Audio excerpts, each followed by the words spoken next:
The Supreme Court yesterday ruled that the Trump administration cannot shut down DACA, the Deferred Action for Childhood Arrivals program. Chief Justice John Roberts was both the deciding vote and the author of the opinion in the 5-4 decision that, for the moment, allows more than 700,000 undocumented immigrants brought to this country as minors to remain in the country they call home. But the Roberts opinion, joined by all 4 liberal members of the court, didn't address the constitutionality of the DACA program. The decision rests instead on errors made by the administration in the memorandum to rescind the program, among them providing no reasoned analysis for doing so. Joining us now, former Secretary of Homeland Security, Janet Napolitano, and legal affairs correspondent for NPR, Nina Totenberg. Good to have you both. Nina, thank you so much for being with us. You know, this week reminds us again that conservatives who elect presidents to select Supreme Court justices sooner or later find out that they are not like NASA monkeys that you can feed and teach them to push buttons. And once they get into that seat, they will blindly and obsequiously follow commands from a Republican president. Talk about this week and what an extraordinary week it's been in the development of the court and John Roberts specifically. It really has been extraordinary. I would be lying if I said that I foresaw this. I did not foresee it after the oral arguments. There was only a little bit of a hint from Justice Gorsuch that he was thinking about the LGBT position from a very, as he would call it, textualist position, that the law says what it says. And at the DACA argument, I think every reporter covering it came away thinking, this looks like a dead duck to me. So it was really quite extraordinary. And I think the Chief Justice's position, people say, they talk about the Chief Justice as if he were just any other justice, but he's not.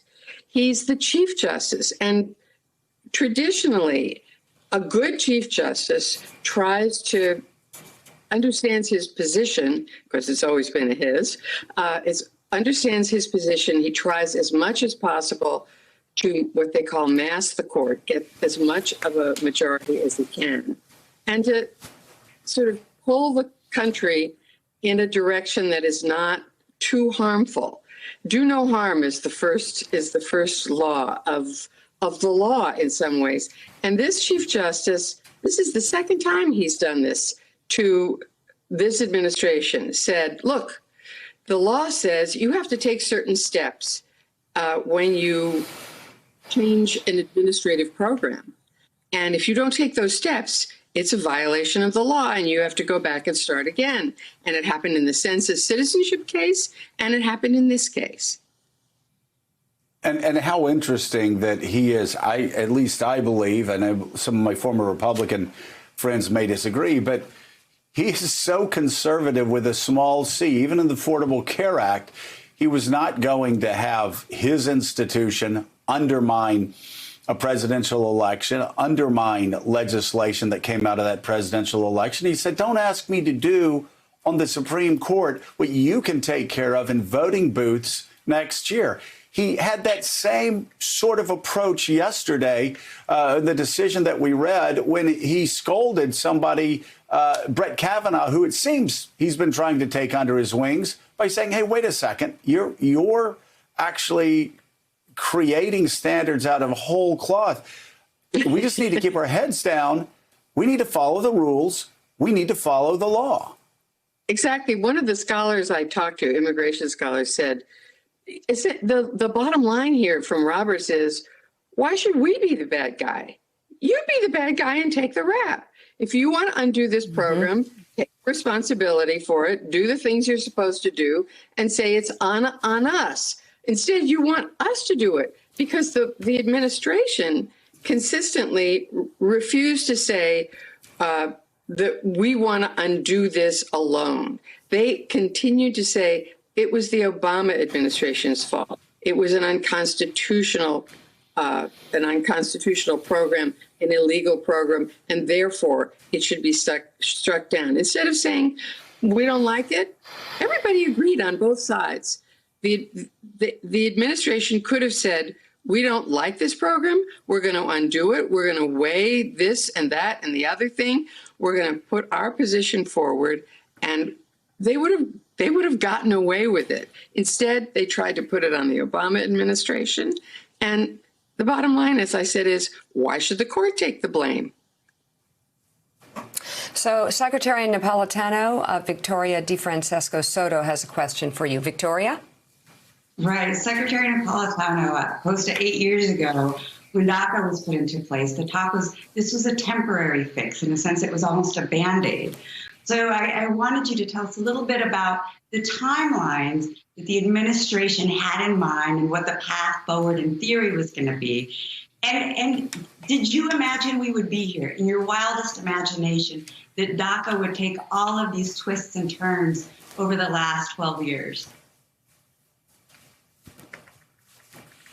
No, yeah. So when we created DACA 8 years ago, it was because we recognized there was this group of young people, typically brought here younger than the age of 6, who had grown up in this country, knew only this country as home, and it seemed particularly unjust and not necessary to throw the whole weight of the United States' deportation machinery against them. And so that's the deferred part of deferred action. And then, of course, with deferred action, you get work authorization. And so, you know, now at the height, some 800,000 young people were enrolled in DACA, were able to go to school, able to work. Some 29,000 became frontline healthcare workers and have been providing healthcare services during the pandemic. You know, our hope was that when we created DACA, that at some point Congress would act and it would, by statute, put these young people into permanent status and into permanent protection, and on a road to ultimate citizenship. Congress, of course, has been stuck on anything related to immigration ever since. But I think the Supreme Court's opinion yesterday indicates that really, for a permanent fix, Congress will need to act. To that point, Secretary Napolitano, it's Willie Geist. Good morning. If you read the majority opinion authored by Chief Justice Roberts, he really doesn't argue against the policy. He's arguing that it was poorly argued, that it was poorly explained by the Trump administration why they wanted to unravel it. And as you say, he says, let's kick this back to Congress. If you want to do something about it. So what do you view as the future of DACA? Because this doesn't necessarily protect those young people forever. In fact, it does not.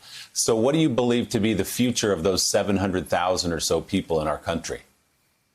Well, I think yesterday they breathed a huge sigh of relief because they at least have protection for now. And I think in all likelihood through the end of this term, and hopefully we'll have a change in administration and that will fix that issue. But really, DACA is just one example of why our nation's immigration laws need reform. They just really don't match up with our current economic situation and our country's values, and they really need an overhaul. So, Nina, let me ask you finally about Neil Gorsuch and what your take is on the Supreme Court justice as this term draws to a close. You have someone who was seen as a loyal conservative justice, but immediately when there were escalating attacks on federal judges, even before the Senate confirmed his nomination, he was critical of Donald Trump. Donald Trump talked about wanting to rescind the nomination, but it moved forward. Where does this week's groundbreaking, stunning opinion, where do you think it sits in terms of Neil Gorsuch's judicial philosophy and what we may expect from him in the future? Well, he's always said that he's a textualist. And if you want to put that another way, a literalist. The law says what it says. The words mean what they mean. And, you know, the 1964 Civil Rights Act barred discrimination based on sex. There were no qualifiers. The only qualifiers were for religious institutions, churches, and the like. And so he read the law. He said what it said to him. I don't think anybody should expect that he's suddenly going to become a more liberal, quote unquote, justice. He's a very conservative justice. He's one of the probably 2 or 3 most conservative justices on the court. And he was on the other side in the immigration case, in the DACA case. But to speak just for 1 second to what Janet Napolitano was saying, you know that 85% of voters who were surveyed most recently in Gallup approve of DACA? And at one point, they had a deal. The Republican leadership, Mitch McConnell, Lindsey Graham, and the Democratic leadership got together and worked out a deal on DACA. And literally, in the last hours, the White House vetoed it and said, no, we won't go for it. This can be done.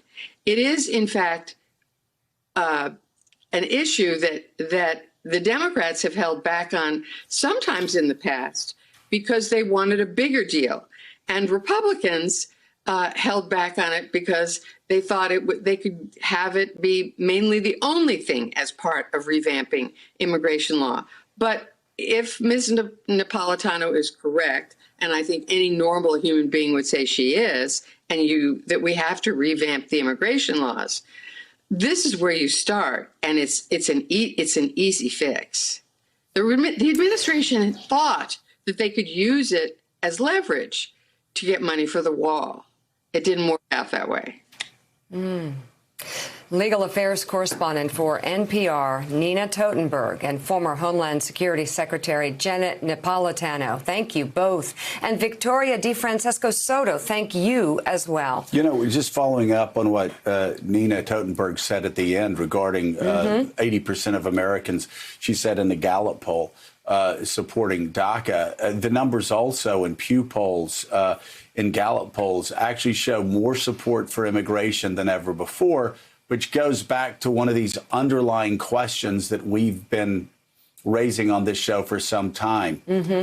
Will the last 3.5 years actually make Americans more open to people of different races? We certainly see examples of that not happening, but there have been studies, there have been Pew polls that have shown actually people are actually more sensitive to racism in this country, white people, more sensitive to racism in this country ever before because they're being forced to look at some of the uglier aspects of society that people like me thought and a lot of other white people thought were behind us. Right. Obviously, they're not. No way. Still ahead, one of our next guests says that when it comes to coronavirus, we need to stop talking about the first wave or second wave, that it doesn't matter.